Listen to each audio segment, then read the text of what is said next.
I've been in dogs since 1991. We breed dogs that we want to train. I was out here in western Nebraska riding Harleys and training dogs. I don't sugarcoat anything, and if you don't like it, tough.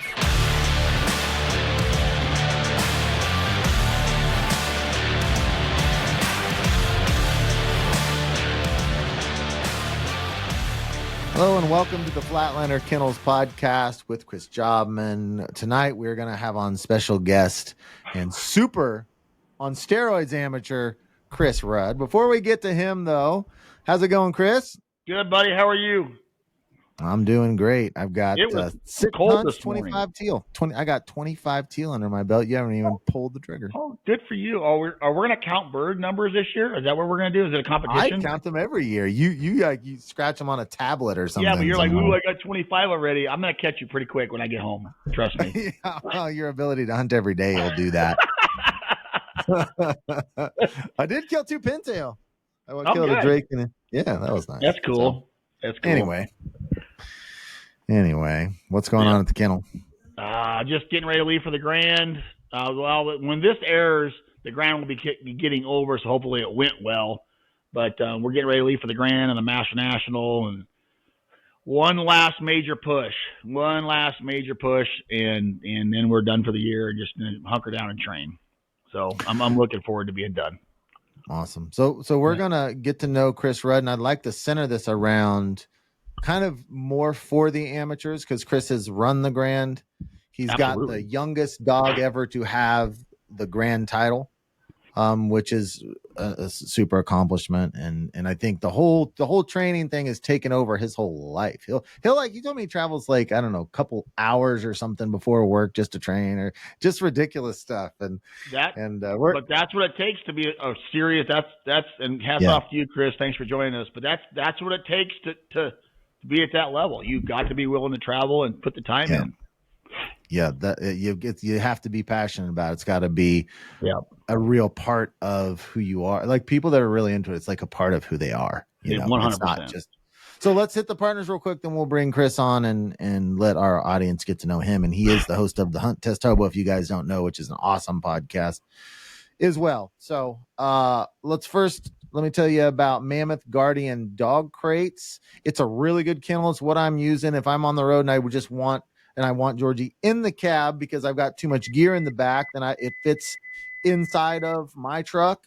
But then if I want her outside in the bed and safe and secure, we add the roll cage attachment. It's a really slick looking little design. It's well made, but it's not going to break the bank like some of those really, really high end ones. You can find it on Amazon, Mammoth Guardian dog crate. Just search that on Amazon and you can get 15% off with the code Guardian15. It's a good product. I'm happy that I found it because I don't want to pay $800 for a dog. As an amateur, I don't want to pay $800, $700 for a dog kennel, and it's a good option. So look into it.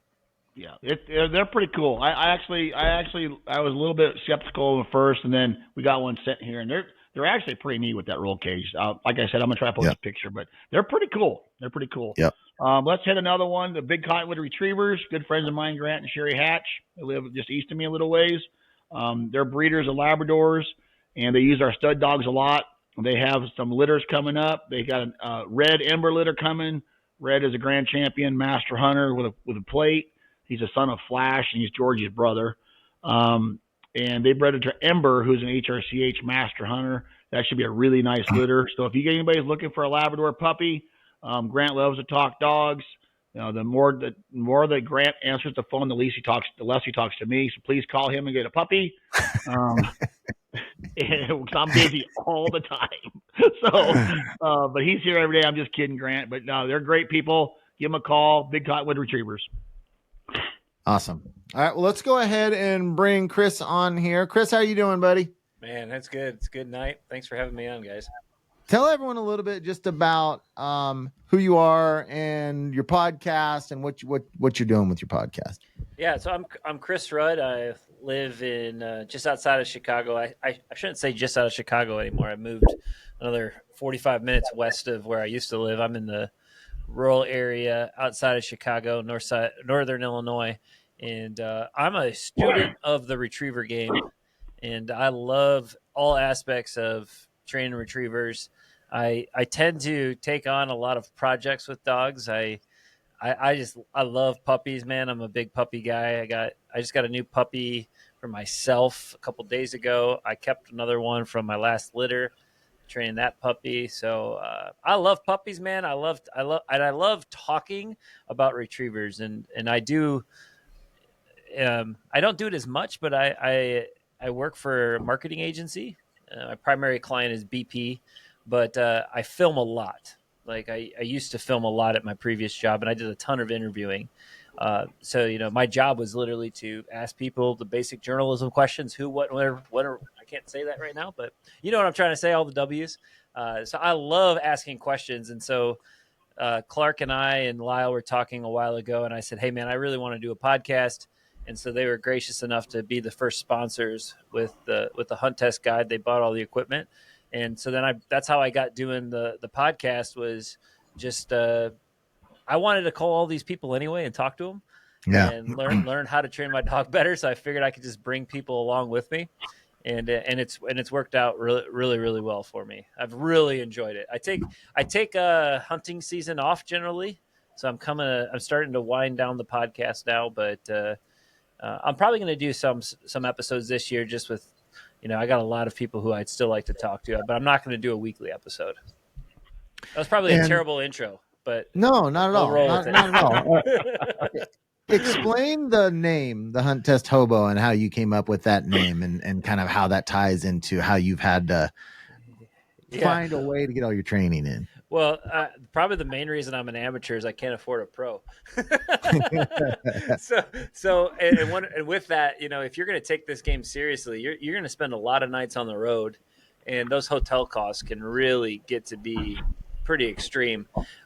Just when you're, for a while there during COVID, man, I was trying to run and test all the time. I had 3 dogs that were working their way up from, season to finished, and then trying to get ready for our first grand. And I went to my first grand. I pulled a little pop-up camper that I bought for my parents for $500 with my sister, so it cost me $250. I pulled that to my first grand, but then she passed, and my buddy Tyler, and I'll have to jump back a little bit and talk about why she even ran her first grand, but my buddy Tyler looked it up and told me, or maybe he convinced me, I can't remember, to ask the HRC what the youngest grand dog was. And basically I figured out if she passes in the spring, she would be the youngest grand hunting retriever champion, but I couldn't afford to go. Like, I was flat out broke. And I was like, the only way I can afford to do this is when I found like all those up. And honestly, Elliot, you kind of inspired me, because I was watching all your hunting videos of you like sleeping in like random marshes and stuff. I was like, if Elliot can do this, I can totally do this with Chris. Jamin, you can stay quiet. Go get a hotel. Go sleeping in a marsh to him. Go. Like, if there's a Holiday Express in the marsh, I will go. But I am not. I have a job. I am not sleeping in a 2-man pup tent. That's a difference. Like, you have a job. Like, you got handler fees and other things that are covering your hotel. Correct. I didn't have any of that. Yeah, so like and it was in Natchez, and so I'm like Googling this thing. I was like, and I think I had like $300 that like I could budget to go on an entire grand trip after I paid the entry fee. And I was like, the only way I can do this is if I don't get a hotel. And I basically buy all my food, and I just drive down there, and I got $300 for gas, and I think it was $15 I paid for my campsite, but I didn't want to haul the camper all the way down there. So I just built out my back of my truck, because I saw a bunch of like overlanders that were like building all these kitchens and stuff. And I didn't know anybody, like, because my mentor is Dan Erkey, and he doesn't run the Spring Grand generally. I kind of convinced him to start running it. But before that, he never ran the Spring Grand. So I didn't know anybody. And so I was just like, the only way I'm going to make friends is make food for people. So I like built a drawer that I could pull out of the truck that I slept on. I had a 25-inch little cot, like elevated platform in the back of my bed. And basically I would pull that out, and I would cook for everybody in my flight, like make burgers or whatever, just to make friends. And at one point, Clark, and this was, I met Clark at that grand, and I ended up going and training with him. in Texas. I drove down there just to do some pre-grand training for the next grand. And I stayed in they all had rooms and there wasn't any room. I was like, that's fine. I'll sleep in my truck. And so then my buddy Tyler and him called me the hobo who just lives in his truck and stuff. And there's been so many nights where I've driven as far as I can go. And I just pull over at a truck stop. I got little chains that I can just flip onto the topper so nobody can get in. And I sleep with my 870 across my chest. I'm just kidding about that, but no.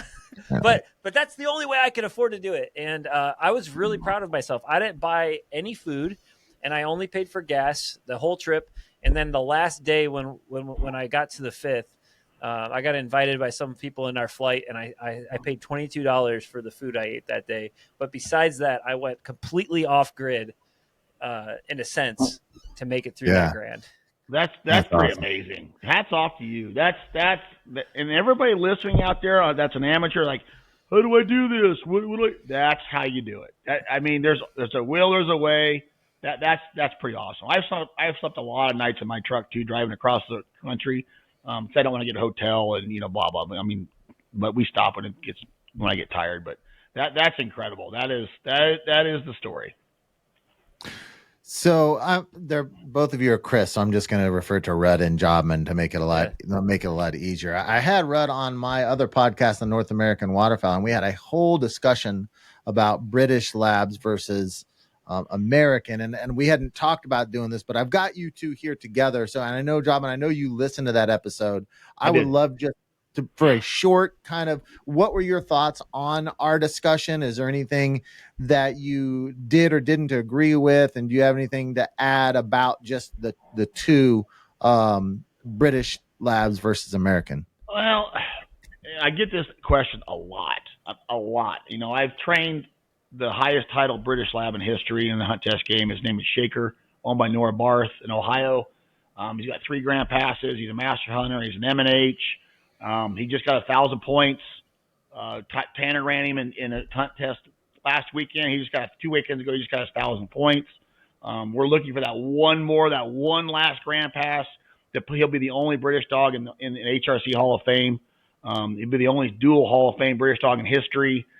He's gonna be 11 in April. He's got some little bit of health issues, but we're gonna, we're trying to get that last one on him. And I've trained a pile of British dogs. I bet I've trained close to 100 of them in my career. I'm gonna try to be very nice when I say this. A lot of the British stuff is a marketing ploy. The gentleman's gun dog, they come trained. That's not the case. That's not the case at all. You got to train them. And like I always tell people, there's things that a British dog can do that an American dog can't. But there's nothing a British dog could do that an American dog can't, if that makes sense. Now, I'm not bashing them. They're just different animals. We look for different things we look for power, go, 4-wheel drive, nitrous. That's what most Americans want. And the British dogs, are they easier to train? Yes, in certain aspects of their life they are. Do they sit a little bit quieter? Yes. Are they a little easier to steady? Yes. But when you do that, when you want that gentleman's gun dog that sits quietly and doesn't move and is pretty mellow and methodical, you give up something. You give up horsepower. And I don't care what anybody says. I've been doing this for my entire life. I get it. I'm not saying they're bad dogs. I'm just saying you give up certain things. Now, do they have some advantages? Yeah, for the guy that's the occasional duck hunter, that doesn't have a ton of time. It's probably a pretty good option for him. But let's face it. Let's just face it, everybody. The people over in England are not sending they're the best of the best from England to America. It's not going to happen. Would we send our best dogs to over there? Absolutely not. They're not saying they're best either. I'm not saying they're not some good ones out there, but they're just a different animal. They're a little bit more sensitive. They're a little bit more unforgiving. And I know there's people out there like, oh, I got one that's all go. I get it, but there's only been one 3-time Grand Hunter Retriever champion in history. It's a British dog, and he's a Shaker. The numbers, tell a story. Are they good dogs? Yeah. Can they be tough to train? Yes. But that's my take on him. Like I said, I've trained a pile of them. I still got him in the kennel, and I like him. Shaker's a great dog, and he turned out to be fantastic. But you know, it's a hard game to play. You know, you don't. You know, and I know there's some people out there try to run field trials with them. And I got Shaker in the 4 series of 2 different quals, and I went for the win, and he never did place, but he finished them. But like I said, you can race the Daytona 500 with a minivan, but why would you? So I mean, that's just it's going to get you there, but they're a different animal. They're a good dog. They're just a different animal. Rud, do you have any thoughts before we move on to something else? No, I mean, I think if you listen to the podcast, I think most of what Jobman is saying, I would pretty much agree with. I am a American dog guy through and through, but I do think that, I mean, I've only bred 3 litters, and I've bred to the same dog. I would say I'm trying to get a lot of those British characteristics out of the American breedings that I'm doing. Like I picked Stroker to complement Winter because I like a lot of those things that Chris mentioned. You know, I want them to sit. I don't want to have to deal with you being a nutcase on the bucket. You know, for the average gun dog or the average HRC guy, who's my target audience for any dog that I breed, except for this Floyd litter I might be doing, is to put together a dog that will sit, not make any noise. And because I have a dog. I shouldn't say I had. I still hunt with him, who was out of Fox, and I don't know if it's the Fox side of it or what it is, but he was just maintaining him all the time was not fun. I got him through the Grand at 19 months old. Not fun. I decided before that Grand I was not going to breed him. Like even though he passed the Grand and I knew he was going to be a great dog, I was just like, he's not breeding stock for what I am trying to produce, which is a dog that I can take hunting every day. Don't even know they're there until you say their name. But when I say their name, they better have as much courage as any American dog out there. I'm not compromising on that side of things, but I really am pushing for that gentleman's kind of gun dog in what I'm trying to produce as a breeder. But they're Americans. Right. Yeah. And I got in trouble, Chris Rud, on I don't know if you've seen it at all, but not really in trouble. But when I was on your podcast, I said there are certain lines out there I want nothing to do with. I don't want to own a dog at a certain hunt test, certain lines, period. And I'm telling you what, there's people. I got five messages the next day from random people wanting to know those lines. Who's it? Tell me. It's like the best gossip there is. I'm not doing it. And Donald Knott, that he's on our podcast. He messaged me on a podcast. He wants to know. He goes, "Give me the number. Give me the." I'm like, I'm not telling you who they are. I'm not gonna do it. But you're right. There are certain lines, and I think, and then Fox is not one of them. By the way, I want to make that very clear. He's not one of them that I wouldn't train a dog out, because I'm training one out of Fox right now. That's fantastic. Yeah. And we have, and it was great. But I think that comes from Chopper, because he's a slider puppy, right? Yeah. Fox. Yeah. So that slider Chopper is, so it's Chopper, slider, Fox. That's coming from the Chopper side, because Chopper throws a pile of go. And I love him. He's one of my favorite dogs ever. My best dog I ever touched, Breaker, was a Chopper son. I love them. But they're not for everybody. And I love the high powered, dirt flinging. Now, I don't like dogs that make noise at the line, and I don't like dogs that you have to beat up at the line and make them sit. And they got to have a little bit of brains. But my personal dogs, I want the same thing you do, Chris, in your breedings. That's for my personal dogs. But I'm also a professional, and I can handle a little bit more horsepower. And then that's what I like. That's what I like. But it's not for everybody. Everybody wants that. I've had piles of clients that had, a British style dog, their first dog, and it was. They're like, I want a fire-breathing dragon, my next one. Well, they got one, and they can't control it. Mm-hmm. I'm like, be careful what you wish for. I mean, everybody likes that dog that runs 100 miles an hour, but I'm going to tell you, unless you're a good handler, a good trainer, they're hard to deal with. Yeah. 100%. Yeah, I mean, that's my experience with Georgie. That's the first dog I've ever put any effort into. I had no idea what I was doing when I started with her. And I mean, you and I hadn't even gone through the podcast stuff. I know so much more now. That has been probably a little too much dog for me at that stage of who I now starting over now. I'd be way better prepared.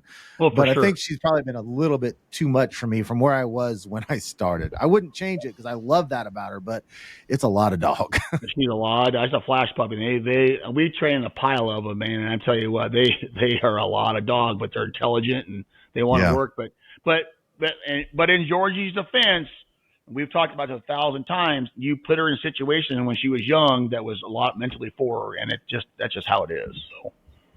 Well, and I can go back and look through the training progression that I went through, and I see all the errors that I made. I look back and I was doing really well up until after I got overconfident after we started doing like forced to pile and stuff. She was doing so well, I got overconfident and just got sloppy, and it just kind of fell apart. Yeah. And then I got sloppy. Then through the next hunting season, I got sloppy with the obedience. But anyway, point being, it's a lot of dog. It's just a lot of dog. It's a lot of dog. Yeah.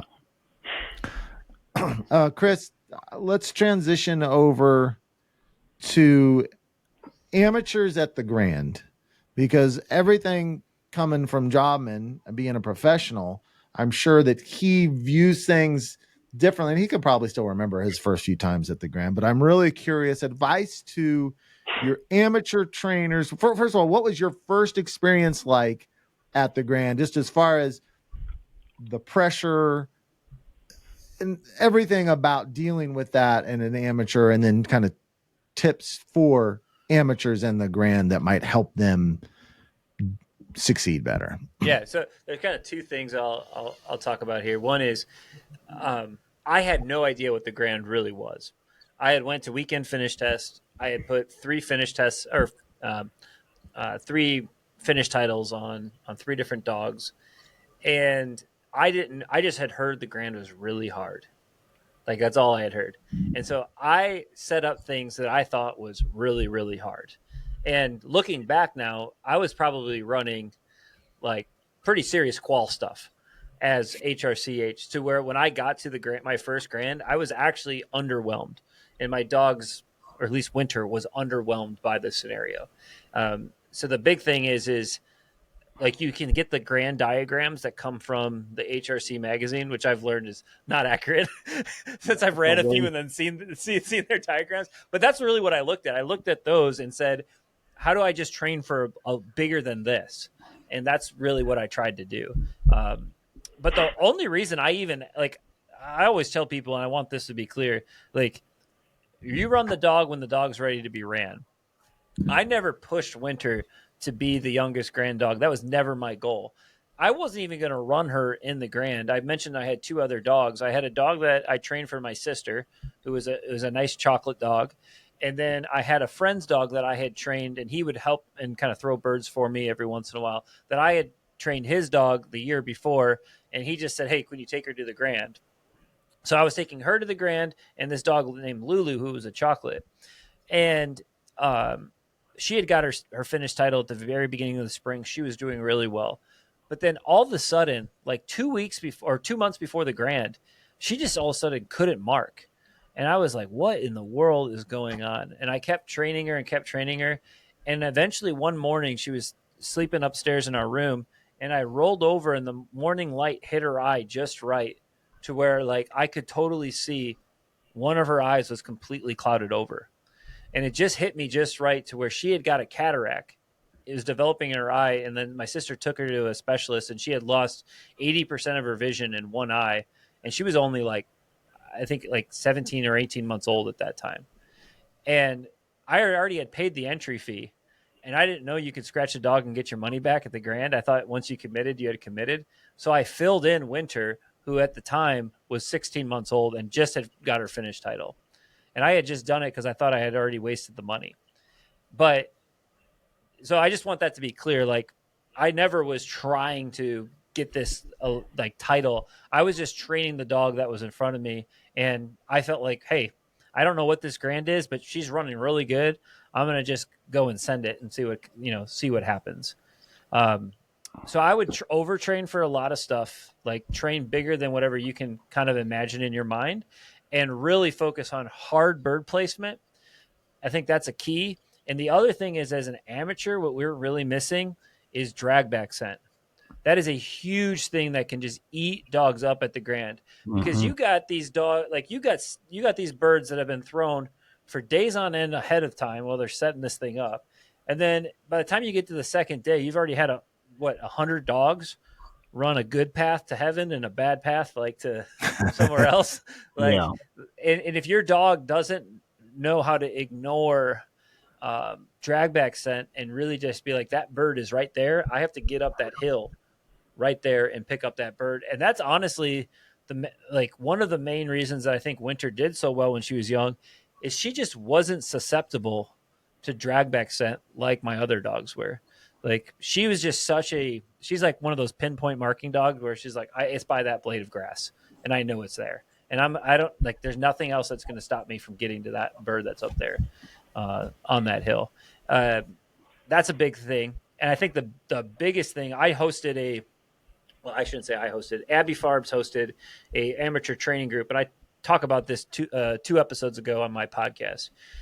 The discipline that a lot of amateurs have in blinds is not where it needs to be for the Grand.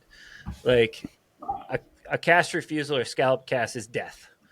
Like, there's nothing more that scares the crap out of me if I get a cast refusal, because you get 2 of those, you're done. It's over. Yeah, 2 of those in a row, you might as well be calling. Some judges are a little bit more lenient, but to me, putting your dog in those super gray scenarios on a water blind with running water is something that, at least for the spring Grand, I've never been to Music City, so I don't know what these grounds are like, if it's more swimming water or if it's more running water. Chris, are you going? Yeah. You are. Little insight. I mean, this is going to air as the Grand's getting over the day, but really flat fields, moderate height of cover. Most of the water is going to be splash running water, and there's one pond that's going to have a little bit of swim to it on 1 or 2 of the birds, but most of it is down and dirty 4-wheel drive. And that's stuff that amateurs don't get to practice enough on. Yeah. That is a big thing that amateurs have to do that pros maybe don't have to do as much, because they've kind of figured out, like, hey, I've had success going to these places leading up to the Grand. I know, like, the places around me. I've curated running water, but like, I traveled an absolute ton leading up to the Grand because I didn't have any good training grounds. I lived in the suburbs of Chicago. I had retention ponds, and that was it. So I would drive hours to go train all the time. And, I developed different sort of things that would get me more repetition in a certain environment. Like, one of those examples is I have a 4-pole drill that I set up 4 poles, and I at 80 yards, and they're about, 45 feet apart. But I've trained my dogs to know when I do this drill that there's going to be 4 poles out there, and they know that this is a drill. And I would just take that blind drill and I would just move it to different terrains and different water features and different things, because I knew that as an amateur, the blinds were going to eat me alive, and I wanted generalization as much as possible in environments. So I would just travel and try to find these places to where, I'd find this tiny, tiny little 30-yard piece of running water in a park that got flooded. Okay, let's set this drill up right here and run it. Like, it was a ton of trying to overexpose as much as possible all these places. I'll never forget there was this woods that flooded once, which it never floods. Like, the tile flooded up, and there was a sidewalk that you could run off of, and the street was 6 yards behind you. So I would literally walk down with a lead to this sidewalk, and my father-in-law, who never duck hunted or anything like that, I gave him waders and a bucket of birds, and I said, I'm just gonna yell, walk to that tree and throw an angle back, walk over here and throw this. And it was like the dog coming back, I was like freaking out, like, please don't like do anything stupid, just come right back to me. I mean, their obedience was like really solid, but still, it makes you nervous when you got cars going 60 miles an hour 10 feet behind you. You're just like really nervous. But those are the types of things, like, I just went around and I really focused on trying to find all these great places. And honestly, that's been a struggle this year, is I have beautiful manicured field trial grounds now that's 30 minutes south of me. Is that why you moved? Yeah, it is one of like you moved you moved your whole family for your training ground. There's a lot of things. So we were tired of being in a very non-hunting environment. Right. We were tired of not being in a country environment. So we're like, how far west can we? Yeah, you guys can say it. I didn't want to say. Job, tell him what your rules for the club are. No, not doing it. Oh, I'm telling you, not doing it. Not everybody's entitled to their own opinion. I get it, but yeah, where you were living, Chris, is man. I've been there, been through there. That's rough, boy. That's hard to train anything at. So I bring piles of geese back, and I'd be cleaning them on my tailgate, and my neighbors would be walking by, and I'd wave at them, with pin feathers all over my hands. Hey, how you doing? It was getting pretty clear that it was time to get out of there. They didn't care for that too much. Yeah. So the only direction I can really go is west, and so I grew up even further west than here. Like my wife was from from Aurora, where we were living before, and I knew that I want a place that I can have up to 6 dogs. So I was making sure I found towns that would allow that, and it just happened to be a straight shot to Sharon's. was pretty convincing, and all of the fields. I'm in a club and we lease 90 fields, and a good chunk of them are within 20 minutes of me where I am now. So I moved even more into the heart of where I've been hunting. So, but with Sharon's now, we get it hayed twice a year. The cover is at a perfect height to hide a duck. She's got all this beautiful tech water. And I finally just 2 weeks ago said, I have to stop going here. This is so convenient and it's heaven, but I need to get into much more organic and just get into as much general, environments as I can get and not be in this kind of same place. Even though I think she has 7 different ponds, and 2 of them look totally like the Grand. They're great. They're a little bit of running water into some swimming. They're great. But I've been just traveling. I've been going down to Dan's a lot. I've been going to some other places because really I believe in indefinite handling on blinds. You have to have that really for the Grand. It's great if your dog can see a picture and really line something. But if they get 6 feet to the left in a picture that's in their head, you have to be able to cast them back on the shore, onto land, and then get them back off. If you can't do that, you're really gonna be struggling with a down the shore blind. Yeah, we talked about that on your podcast about making a dog. We talked about handle. They have to be able to change direction, and they've got to be able to handle. Or you have no shot. If you're an amateur guy that's a momentum trainer that runs the poles and buckets all the time and wants to watch your dog run straight, you're in deep trouble. Deep trouble. They've got to be able to change direction and handle. That's all there is to it. And the corridor, the corridor of the blind is a lot tighter than you think at the Grand.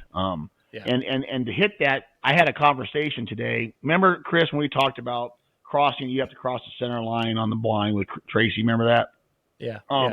So I had multiple people reach out, and because he said that you have to improve your line to the blind, your line to the bird, or to you.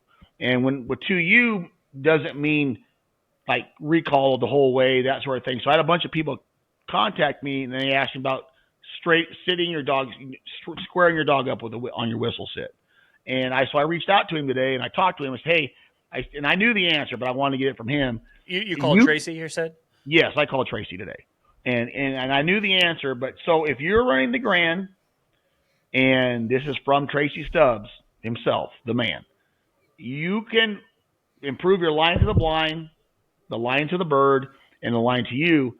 Now, you can square your dog up. So if you blow a sit whistle and your dog is cockeyed a little bit, and you can go tweet, tweet, tweet, tweet, and stand him up and square him up and cast. That is not a mark down by no means. Now, if you get a cast refusal after that, yes. But I'm talking about just a quick square your dog up, cast, you're fine. I'm not talking about 10 or 15 feet, pulling them in and then cast again.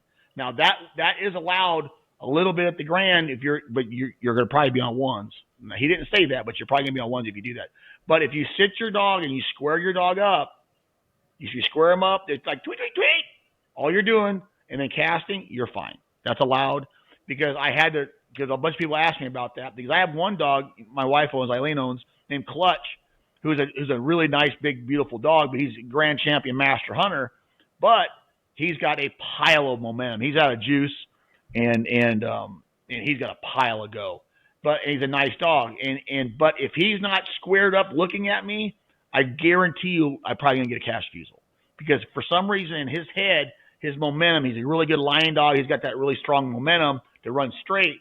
So if I square him up and I cast him, he's good to go. Very seldom do I get a cash refusal. But if he's not squared up, I can see it coming, and I'm in trouble. So I want to make sure I talk to Tracy about that, because you can square your dog up. So that was just a little, I wanted to throw that in there because I did talk to him today about that. Yeah, and I said this on our podcast, Chris, is like calling a dog in 4 to 5 feet to break that momentum. That can be that can be your bailout tool if you 100%. Really get in a pinch. Yeah, and I've had to use it one time. Yeah, I've done it multiple times, but he did say if you do that too much, obviously that's not what you're looking for, because usually when that happens, when Chris is saying call him in 4 or 5, when that happens, it's usually a cash refusal before you do that, right? So now you already got a cash refusal. Then you call him in. So now, but I'm just talking about blow the sit whistle, the normal sit whistle, square your dog up, cast, you're good to go. But like you said, don't be afraid if you're at the Grand, if it's going bad. Now don't wait 2 or 3 cash refusals before you do that, because then you're done. You're done. You're out. Now, if you get 1 cash refusal, maybe a second cash refusal, and in your mind, hey, a third one's coming. I can tell it's going to happen. That's when Chris is saying, hey, call that dog in 4 or 5 feet and then cast. Now, leave it up to the judges whether you pass it or fail that. But you're going to get a cash refusal. You might as well call them in and take your chances, because your next one you're out for sure. I almost would never even wait for the second refusal. If I get 1 cash refusal and it's with a clear defined factor that they're sucking into, I'm doing that recall automatically, because I think even Tracy said it on the podcast that you guys did. It's the consecutive refusals that's the problem. Yeah. And if you can break that and get 2 casts out of that factor, and then maybe get 1 more cast refusal there, it's going to be at the judge's discretion whether that's a 2s or 1s at that point. And it doesn't look as bad if you do that on your first tweet cast, and then let's just say you have 1 cash refusal, tweet cast, and you bam bam bam bam bam, or maybe you have 1 at the very end. It doesn't look as bad if you have 2 or 3 in a row. Yeah, you know what I mean. It doesn't look consecutive is death. Yeah, death for sure. So, Rud, how many dogs do you have going to the Grand this year? 1. And which one is that? It's Winter, the same one that. Okay, it's Winter, same one. Yeah. But so she's and going you for her own 5th pass. Yeah. You own 6.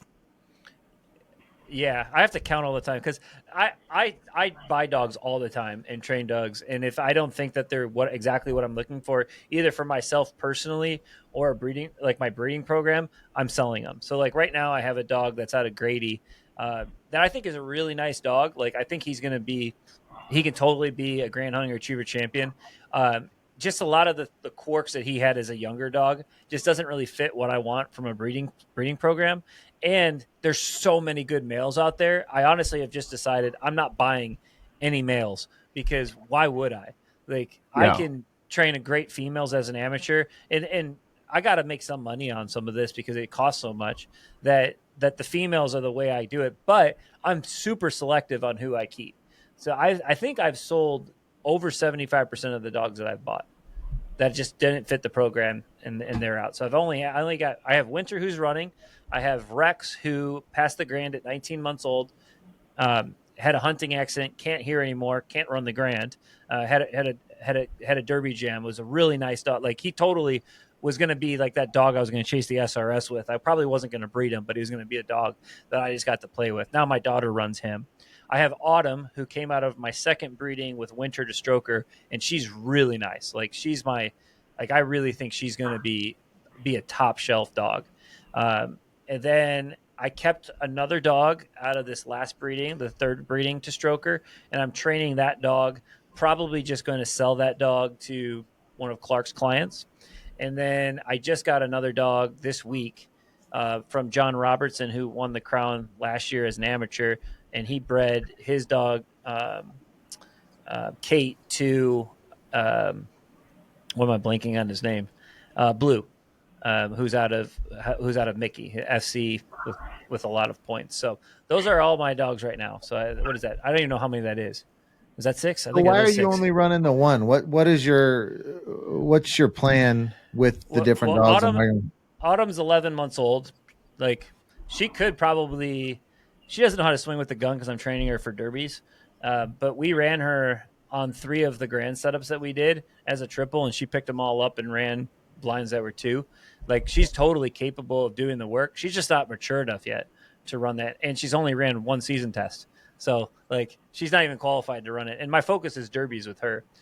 Rex can't hear far enough, and then the other 2 that I talked about are 8 and 9 weeks old, so they got time. And then right. Jimmy, I'm selling Jimmy. So yeah, you do the same thing I do, Chris. I don't, as a professional trainer, I don't do average. You can't own average. If I don't like them, they're fine dogs for somebody else, but I'm looking for something different. It's like if you hire, if you're a personal trainer and you're fat, you're not a very good personal trainer. If you're a pro dog trainer and your dogs are very average at best, that's not good either. So you got to have the cream of the crop and that sort of thing. But I'm with you. I'm really, really selective, and there's certain aspects I love about dogs. There's certain I don't, and I won't put up the ones that I don't. Like I can't stand dogs that have lack of effort. It drives me bonkers. I can't stand it. And people, dogs, me, I can't do it. And making noise in the line, I can't stand it. Now the creeping and the steadiness, you can curb that a little bit, but there's some dogs that just hard to do. But I'm with you. If they're not fitting it perfectly, I'm out. I'm out. I enjoy training. So like, I ran a finish test this spring, I ran a Q this spring, and then I ran a finish test this fall. That's all I've ran. Wow. I have trained every day. Yeah.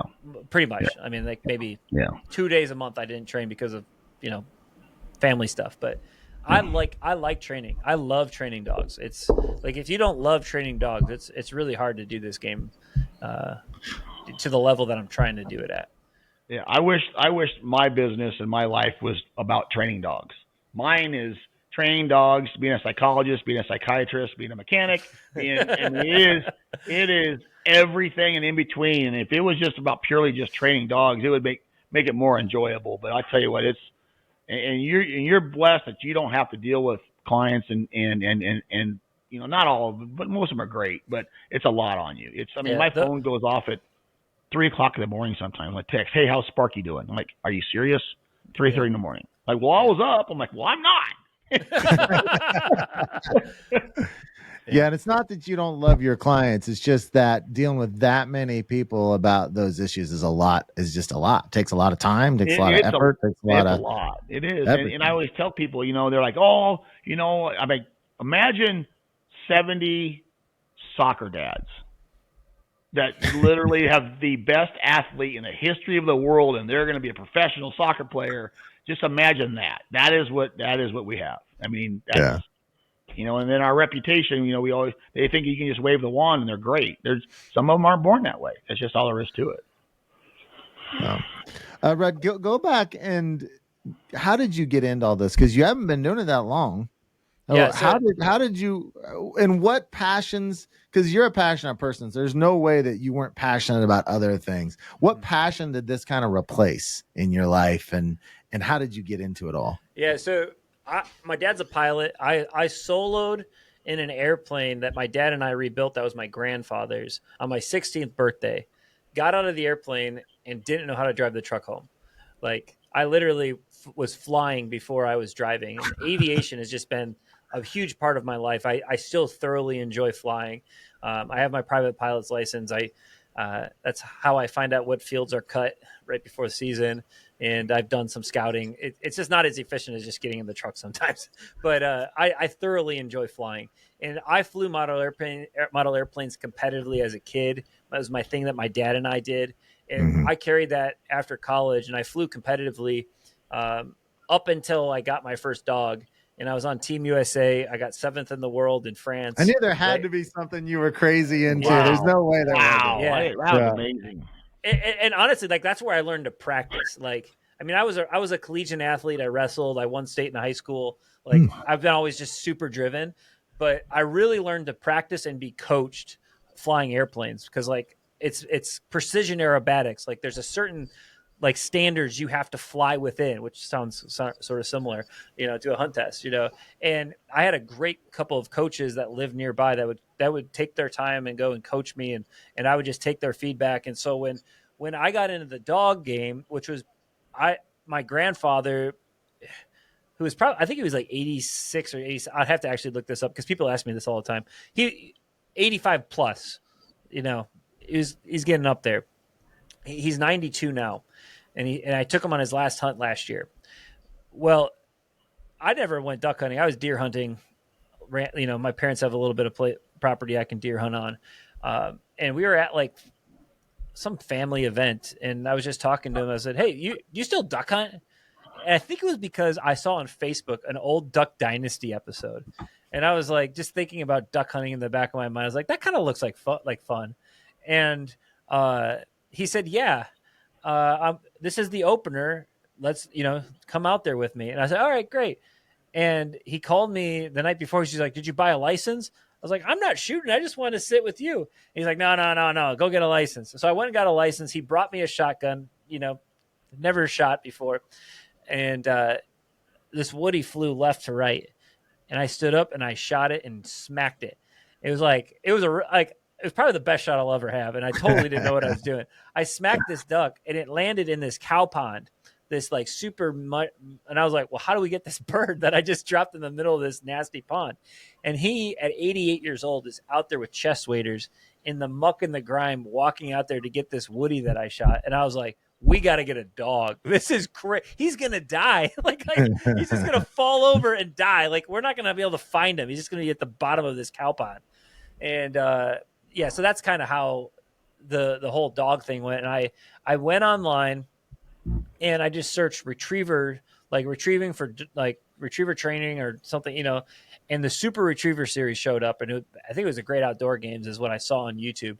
And I saw a dog run a blind and I was hooked. I was like, what does it take to teach a dog to do that? Like, that's incredible. That's like not just swimming. I mean, we had labs growing up, but they were just pets.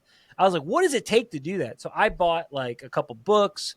I bought Doken's book, and it took me almost 6 months to convince, it's something like that. 6 months to convince my wife to let me get it. She wanted me to get a poodle.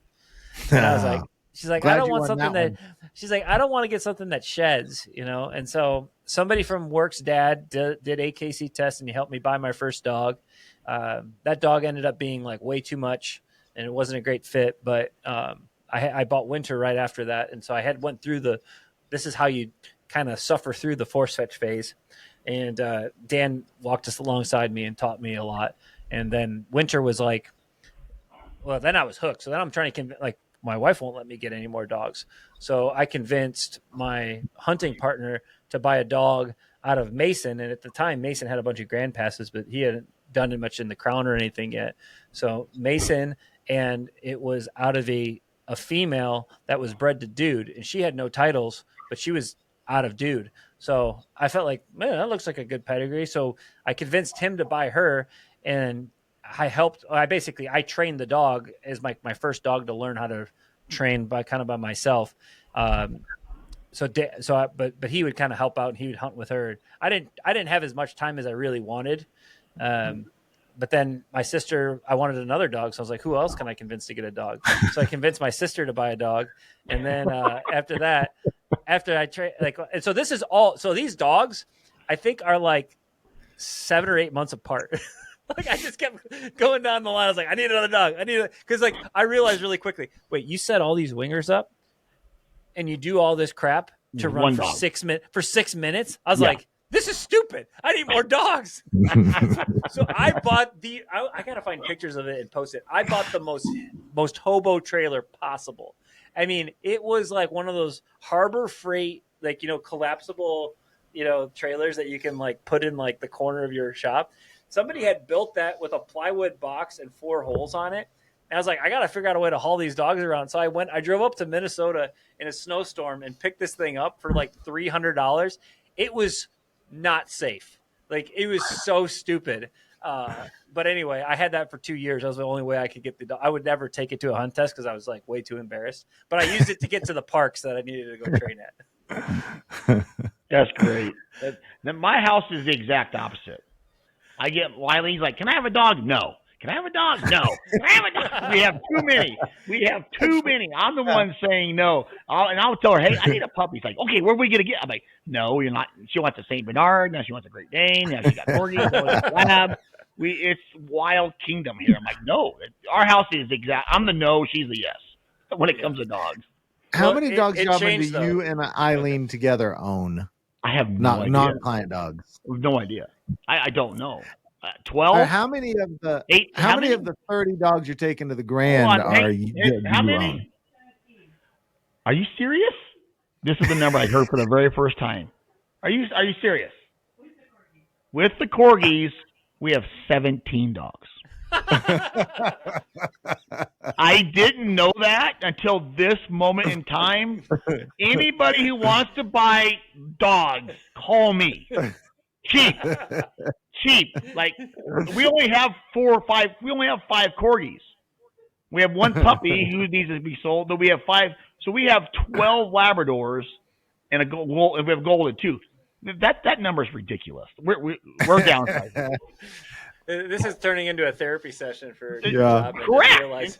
If I was a big drinker, I'd be chugging some booze right now because that's too big of a number. That's terrible. So how many you buy them for $2,000 to $3,000? How much money you got invested in all these dogs? Okay, you can stop. Thanks for coming, Chris. You can stop. I'm doing it in my head right now. I'm about to puke. I mean, it's $100 a month to own a dog, right? At least. Oh, easily. Put that number out there. That's ridiculous. That's what really changed after our first litter. Because, there was a struggle between my wife and I. Was like, I believe in this. Like, I believe this is going to be great for us. She doesn't understand any, like, hey, this dog's really good. Like, I'm not just saying that. Like, she's really good. And, like, people are going to want her puppies and stuff. And my wife was like, yeah. I'll never forget that litter went home, and I had, like, a whole bunch of cash, and I gave it to her. Her whole mindset changed. She's like, oh, let me do the vet records. Let me do all this. And it's like, it became from like a me thing to an us thing, like instantly. It was awesome. That's a good story. That's pretty good. So you gave your wife cash. That is your first problem. No, I showed her. I let her. Oh, you showed it to her. Okay. and then we just put it somewhere in the house. And then anytime she wanted to do something, I just kept feeding it slowly. Like, you want to go on this vacation? Here's $1,000. You want to go do this? Here's this. That's perfect. That's what my wife does for me. It's like, here's $10. Here's $10. Here's $10. Yeah. Oh my goodness. Oh, that's great. Good thing she doesn't listen to my podcast. Mine's running around the house right now listening to this, so I'm getting glared at here and there. Oh man. So Chris, tell me, I got a question. Who's in your mind, who's the dog that you watched for the first time and you went, holy moly, like who's your favorite one to ever watch? Like you actually watched the dog and you went, holy crap, that's unbelievable. I can't remember one in person, but when Dude won his second crown, there's a YouTube video of him and Steven and him. And that was when I was first getting into it. And it was like I have to watch it again, but it was 5 birds thrown from it was the 5th series. So it was a Hunt Savvy test. 5 birds are thrown and they were retiring into like layout blinds. I mean, it was like nothing to mark off of. And Dude just went out there and face planted. Like I think he scored like a 6 or something with a blind or something. That was when I was like, how in the world does a dog do that? Like it blew my mind. So Dude, that was the thing that I watched that I was like, this is another level. And I didn't know who Steven was. I didn't know anything. I just saw that dog do that because it was like the Super Retriever series had posted like, and there was like an interview that Steven did with Dude, like couldn't get out of the hotel. It's like all the sap stories were built into this thing. I mean, it's true. I mean, these dogs are another level, but for him to like come alive and just do that at his age was like really really impressive. Yeah. Steven, he summered here one time, and I got to watch Dude and Bobo and all them dogs he had get built here. That was pretty cool. Mine was Brian Check owned my very, very first grand. So I trained with Bill Autry my very first grand. I got to watch Cody run and all them dogs. And he's a great dog, but I was a little underwhelmed. I was like, I didn't know what I was like you. I didn't know what the hell I was doing. I went to my first grand by myself. I met a buddy down there. But I trained with Bill Autry for the first time, and I saw Cody. I'm like, oh, this is a great dog. But the one that really caught my attention was Super Shooter, who Brian Check ran. And for some reason, I'll never forget watching him go across a water. It was splash water. It looked like a damn go devil. I mean, it was unreal. And I don't know if he passed that grand or not. And since then, I know we've had dogs here that are just as good, if not better, than Super Shooter. But for some reason, that dog in my mind, I will never forget. I'm like, who is that? Like, what is that? I want that right there. And I was running a golden retriever, a female golden retriever, my first grand, just one female golden retriever by myself. And I saw that dog run. I'm like, who is that? I want one of those. And I bet you that's probably why I have the dogs that I own that I do, like the Flashes and the Jets and the dogs that got the high power, because that's what I saw. Yeah. I'm like, I love that. Like I had Rex, that fox dog I had was like that. I mean, unbelievable. He was a big boy, and I like big dogs because I'm mostly shooting Canadas up here, so I don't want something that struggles to bring. I mean, I want a dog when I'm goose hunting. Get out there, get back. I don't want you because we have waves of birds that are coming. I want get in, get out. I don't want any fiddle farting here. So I like big dogs. So that's one of the other reasons I really liked. I like Dude because he's he's a big dog. But I love when we're training and I set something up. I'm like, there's no way a dog is going to pick this up right. And then they do it. Like, I love those micro moments like that. Like, oh my goodness. Like there's a specific mark that we run at Sharon's that I just taught Winter 2 years ago that it took me a while to teach it. It was, an 80-yard entry. You have to just barely cut this corner of this finger. Like you hit it at the base of the finger, you get the water, then you have to get out. You hit another finger that's angled, and then you have to swim down the shore for another 100 yards. So it's like a 300-yard mark. And then you have to exit out just right and pick the bird up. And it takes there's so many layers to that mark that it takes to teach a dog. And then when they finally put that together and they do it, then they make all the right decisions, man, it's like, wow, that is crazy that we can teach these dogs to handle that and do that. Like, it's so impressive. And sometimes it's just like you run that triple and that's really challenging and they front foot everything. You're like, I don't even know where these birds are. Like, how do you do that? Like, that's incredible. Yeah, it's not like they just fell on it. Like, they slow down 3 yards in front of it and are doing the and they put their head on it. It's like, wow, it's like, that's what makes me do this every day. Yeah. I like the process. I like the process of them. I like the building process of them. I wish I could, I've told this to Tanner and everybody. I said, I wish I could stay home and I had two trainers. One runs HRC, one runs AKC, send them off, and I stay home and just build babies. Once they come out of force reg, give them to me, and I want to build the babies. Never travel again. I just want to build them. Like, I love that process of building them, and then let everybody else go run them and hit the road, But that would be, if I could build my business like that, I would probably do that.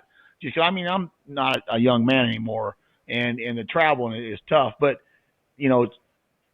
I would love to just build them and let them go run them. Honestly, I like the process. Yeah. Oh yeah, for sure.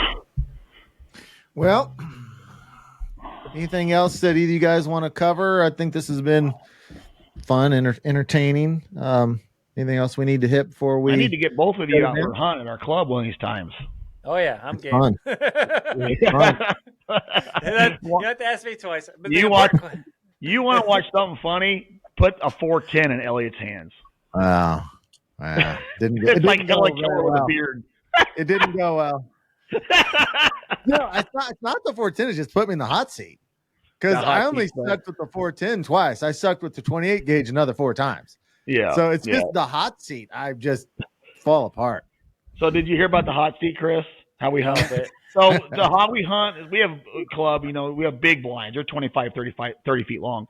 And say they're big, they're nice, but you'll have anywhere from one person to 8 in there, or 9, whatever it is. And when a single comes in, how we do it, we call it the hot seat, and I always designate whoever the hot seat is. And when the bird, like a single comes in, there's no sense in 9 people standing up and shooting. Oh yeah. So it'll be like, okay, Elliot, you're the hot seat. So when a single comes in, I call a shot. He's the only one that shoots the first time, and then if you miss, everybody can back you up. Well, there was some missing going on, and the shit was flying, and the trash talking, and oh boy, but they've got all these other rules too. So there's a hot seat, and then if 2 birds come in, then 2 people can shoot. And we can do that. The hot seat was the 410, and the double was the 28. At one point in time, I had 3 guns laid out.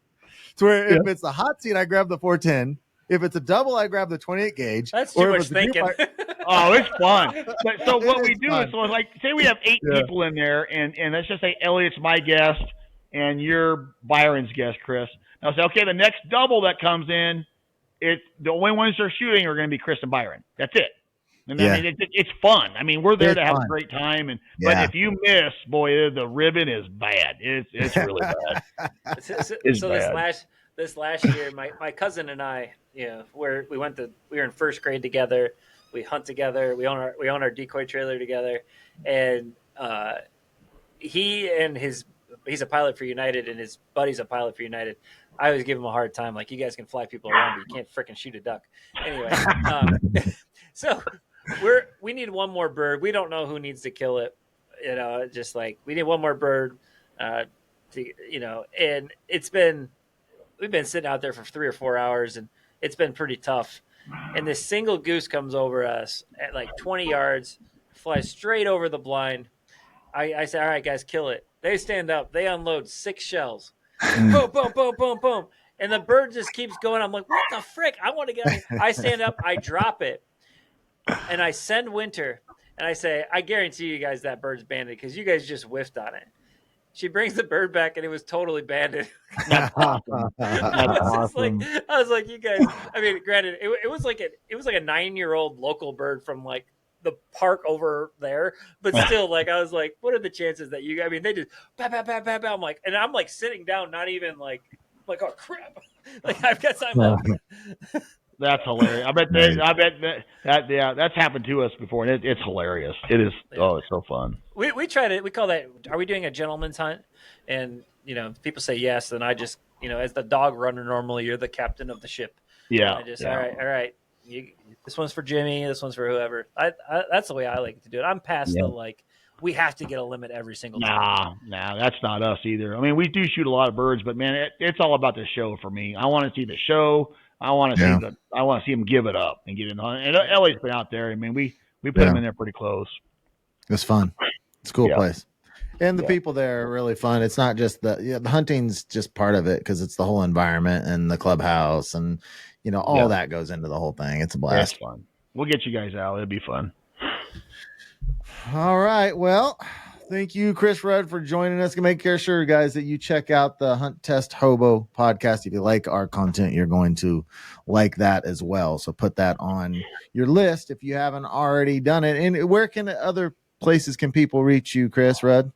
I'm pretty much only on Facebook. I'm kind of a lame social media guy. I do have an Instagram if you want to reach out to me there, but primarily Facebook is the best way to get a hold of me. All right. And if you just Google my name. It's my dog with a couple grand ribbons and my girls. So if you see my face. There you go. All the important stuff. Yeah, absolutely. All right. Well, thanks a lot. Let's close this down. All right, Chris. Thanks for joining us. It was fun. Thank you, Elliot. Hey, Chris, look me up at the Grand down there, and good luck down there if I don't see you. But kick some butt. You too. Thanks, everybody, for listening. See everybody at the line. Take dead aim. Gotta strike this chord with the humble hearts, bearing heavy chains and blue collar scars.